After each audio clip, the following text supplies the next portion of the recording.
Good day, everyone. Today, we'll be learning about the facets of Bloom's digital taxonomy and its importance. A report prepared by Jeremy Lobrico with Louie Cabuag and yours truly, Jessa Rolda of the VSC English 3rd year. A requirement for the subject Technology for Teaching and Learning 1 is spearheaded by Sir Mark Ferdinand Aguilar.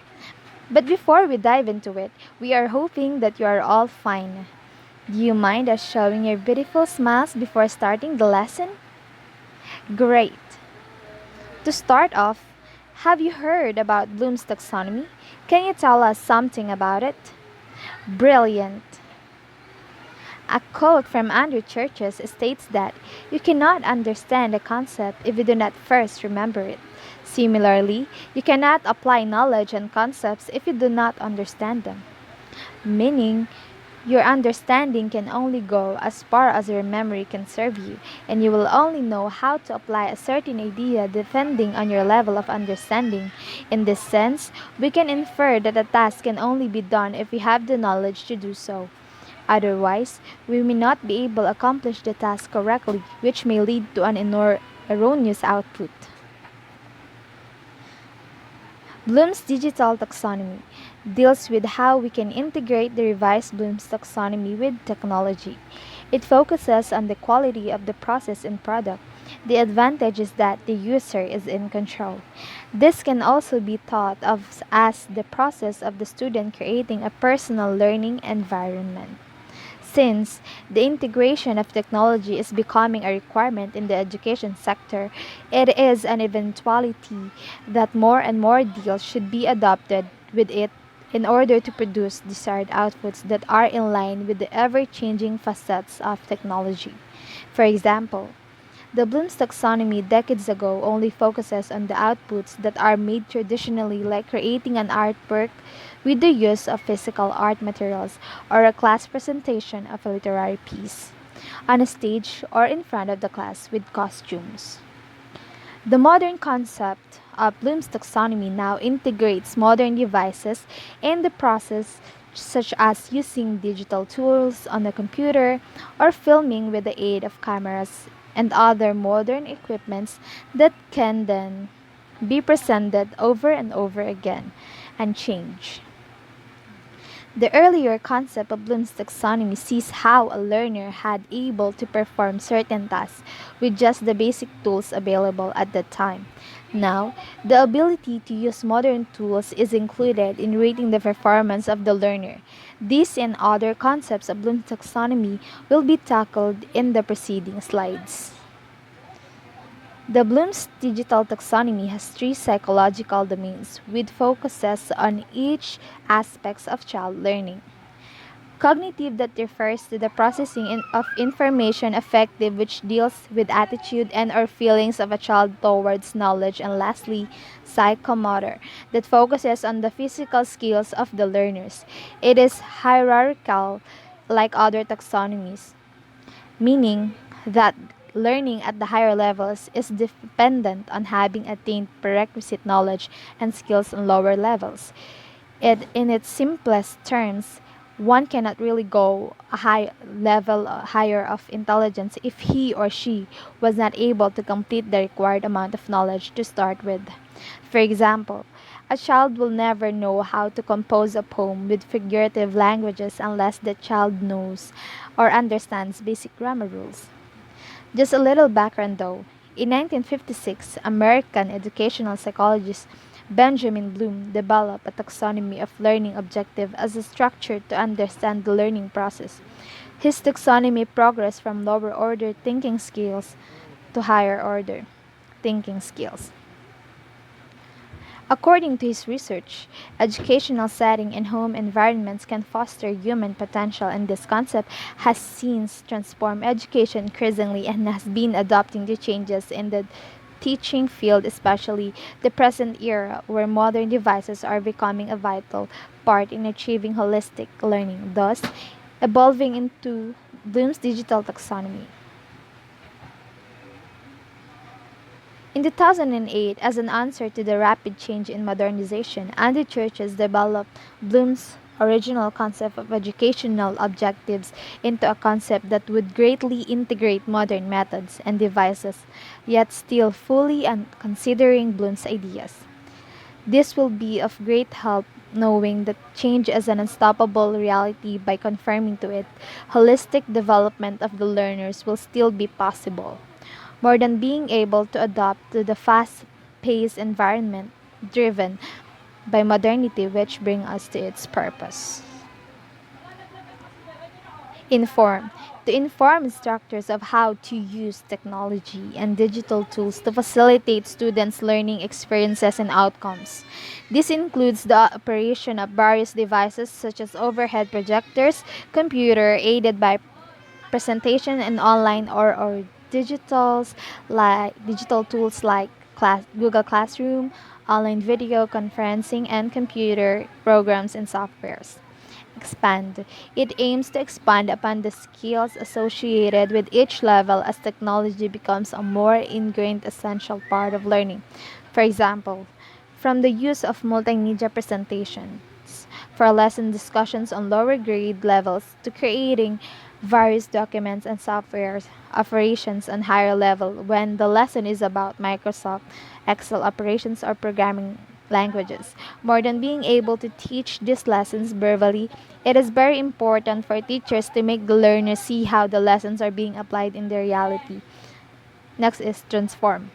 The use of this adapted version and the examples of tools it provides focus should not be on the tools themselves, but rather on how the tools can act as vehicles for transforming student thinking at different levels.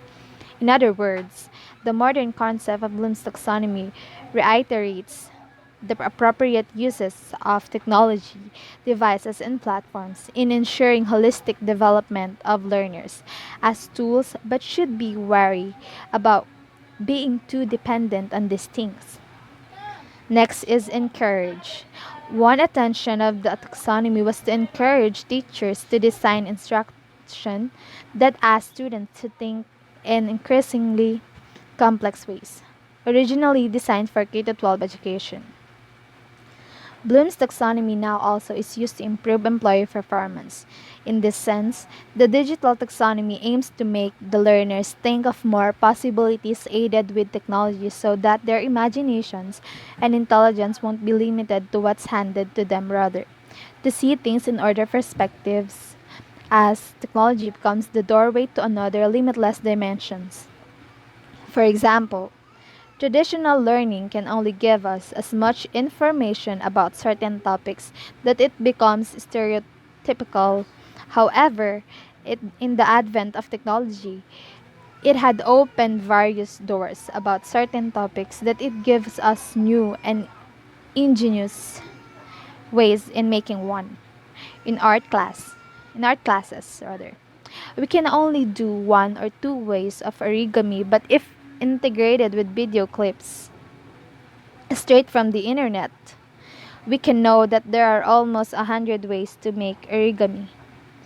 It may hard at first, but we can always play the video clip over and over again or post it for those that were unable to catch up. Next would be the diagram that shows the progress from lower order thinking skills to higher order thinking skills. Bold elements are recognized in existing verbs while elements colored in normal are new digital verbs. Communication spectrum. In drawing 3, communication spectrum or collaboration is included as a separate elements as well as some elements being shared. The spectrum can take many forms and value of the communication can vary hugely. Also, collaboration is not an integral part of the learning process of the individual. You don't have to collaborate to learn, but you often your learning and it is enhanced by doing so.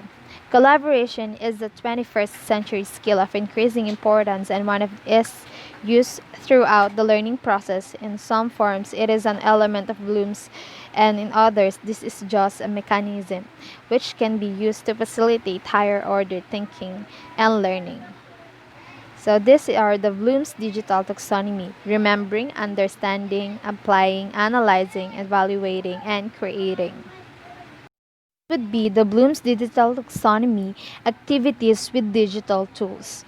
Let's have first remembering. In remembering, we can include the bookmarking, copying, highlighting, and searching. An example or the app that we can integrate with this remembering is Google, Microsoft Edge, Firefox for bookmarking and highlighting, Microsoft Word, WPS for copying and highlighting. Next would be the understanding. The word that we can include here is journaling, tweeting, tagging, and subscribing. And the app that we can integrate with this understanding is Journey, Journalist, Glimpses, Evernote, Diorama for journaling. Next is applying, calculating, charting, editing, and uploading. And the apps that we can integrate with this is Photomat, MyScript, Calculator, Malmat, Mathway, Socratic, SciMath for calculating. Next is Numbers, 3D Arts, Viz, Chart Marker, WPS, Word Document, Word PowerPoint, Graph for charting, PixArt, InShot, Lightroom, Sparkspose, VivaCut, Pixaloop, Snapseed for editing, TikTok, Flipgrid, Google Classroom for uploading. Next is analyzing.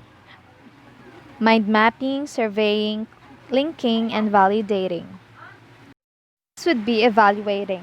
It includes grading, testing, posting, and moderating. And definitely last but not the least, creating. Blogging, filming, podcasting, and directing. And you'll be giving the learner an output. It can be through video blogging. You will allow them to create a short video clip using KineMaster, InShot, and other apps or other digital tools that you can integrate with this creating. Social media. This is another example of integration between a well-established concept and technology to improve the process of learning, and social media fits into the Bloom's taxonomy hierarchy of learning objectives. All in all, we can say that connecting characteristics of Bloom's revised taxonomy is necessary for creating online learning activities that are in accordance with our students' need. Bloom's digital taxonomy helps us navigate through the myriad digital tools and make choices based on the kinds of learning experience we want students to engage in. Selecting the most appropriate digital activity will depend on the activity's level of difficulty tied to the cognitive level stated within Bloom's revised taxonomy. As K.A. Myers writes, knowledge is situated being in part of a product of the activity, context, and culture in which it is developed and used. In this way, we can begin to ascertain differences that will help instructors to apply the right tool to the right learning goals. Thanks. Anything missing? Let us know. So these are the references that we use. That's the end. Thank you for listening.